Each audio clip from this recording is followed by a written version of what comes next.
కుత్బులాపూర్లో ఉన్నటువంటి పరికి చెరువు దగ్గరికి వచ్చినాం. మరి యాక్చువల్గా అయితే ఇది మొత్తం టోటల్ జిహెచ్ఎంసీ ఏరియాలో అట్లీస్ట్ మేడ్చల్ మల్కాజ్గిరి జిల్లాలో రెండవ అతిపెద్ద చెరువు అని చెప్తా ఉన్నారు. 62 ఎకరాల చెరువు ఇది. కానీ ఇక్కడ తీరా చూసినట్టయితే మొత్తం తిప్పి కొడితే 15-16 ఎకరాలు మిగిలినట్టు కనపడుతుంది. మిగతా అంతా కూడా కబ్జాకు గురైపోయింది. దీని మీద అనేక సంవత్సరాల నుంచి పోరాటాలు చేస్తున్నటువంటి ఈ చుట్టుపక్కల నివసించేటటువంటి ప్రాంతానికి సంబంధించిన వ్యక్తులంతా కూడా చెప్తున్నారు. అనేక కేసులు వేసి ఉన్నారు. అన్ని చాలా కాలనీస్ ఉన్నాయి. ఎన్ని కేసులు వేసినా ఏం చేసినా పొలిటికల్ మేనేజ్మెంట్ జరుగుతుంది. ఇక్కడ పవర్ని చూపించి డబ్బుల్ని చూపించి భయపెట్టి చెరువును మాత్రం మొత్తం తినేసిన పరిస్థితి ఉన్నది. నేను ఇప్పుడు హైడ్రా కమిషనర్ రంగనాథ్ గారిని డైరెక్ట్గా డిమాండ్ చేస్తూ ఉన్నాను. ఇదివరకు అయినాయి పోయినాయి ఏమైనాయో మాకు తెలియదు, కానీ ఇప్పుడు ఉన్నటువంటి చెరువులో ఒక్క ఇంచు కూడా పోకుండా మీరు కాపాడాలి.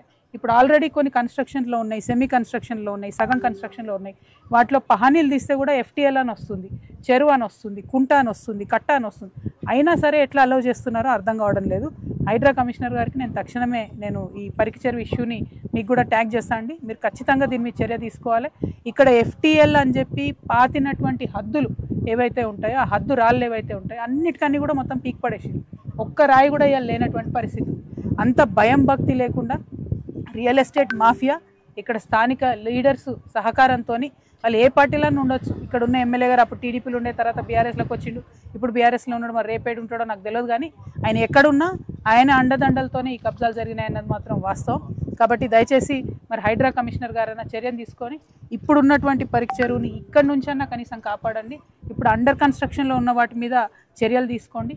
మీరు పేదవాళ్ళ ఇండ్లు కూలగొట్టడం కాదు, పెద్దవాళ్ళ ఇండ్లు కూడా కూలగొడతాం, పెద్దవాళ్ళని కూడా ఎదుర్కొంటాం అనే మెసేజ్ ప్రజలకు ఇవ్వాల్సినటువంటి అవసరం అయితే ఉన్నది. అదేవిధంగా మరి ఏదైతే పార్క్ అంటే ఇక్కడ ఉండేటటువంటి కన్స్ట్రక్షన్స్ అపార్ట్మెంట్ కన్స్ట్రక్షన్ చేసిన వాళ్ళు మున్సిపాలిటీకి ఇవ్వాల్సి ఉంటుంది. ఇవి మేము ఇంత ల్యాండ్ పార్క్ చేస్తామని గిఫ్ట్ డీడ్ ఆల్రెడీ ఇచ్చిర్రు.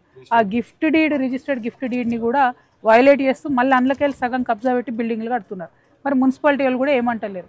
అంత అండర్స్టాండింగ్ ఏముంది మీకు? అంత రియల్ ఎస్టేట్ వాళ్ళతో అండర్స్టాండింగ్ ఏముంది? మరి చుట్టూ ఇన్ని కాలనీలు ఉన్నాయి, ఎక్కడ పార్క్ లేకపోతే మరి పిల్లలు ఎక్కడ ఆడుకోవాలి, పెద్దవాళ్ళు వాకింగ్ ఎక్కడ చేసుకోవాలి? కనీసం ఆరోగ్యం గురించి కన్సర్న్ ఉండాలి. ఈ చెరువును కాపాడడం అనేది మనందరి బాధ్యత.